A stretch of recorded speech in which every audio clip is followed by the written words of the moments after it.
আগামীকাল তার জানাজা অনুষ্ঠিত হবে, দাফন হবে। জানাজার জন্য আমরা স্থায়ী কমিটি সিদ্ধান্ত নিয়েছি যে আগামীকাল দুপুর 2টায়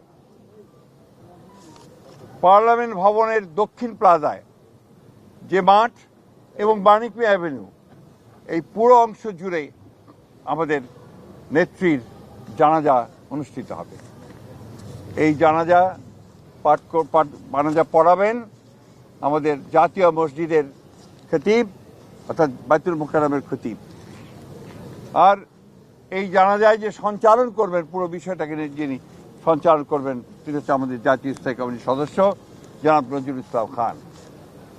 এরপরে আমাদের স্বাধীনতার ঘোষক, বহুদলীয় গণতন্ত্রের প্রবর্তক, বাংলাদেশের আরেক কিংবদন্তির নেতা যাকে রাখাল রাজা বলে এই দেশের মানুষ, তার মাজারে তারই পাশে আমাদের এই মহান নেত্রীকে সমাধিস্থ করা হবে, দাফন করা হবে।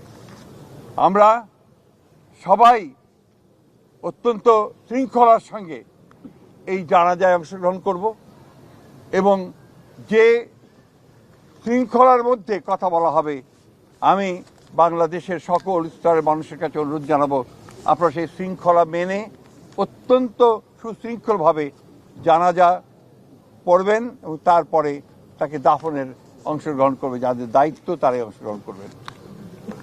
অনুরোধ থাকবে আপনাদের কাছে যে আপনারা কেউ এই নিয়ম ভঙ্গ করে শুধুমাত্র ছবি তোলার জন্য সামনের দিকে এগিয়ে যাবেন না এবং ব্যাহত করবেন না এই পুরো কর্মসূচিকে।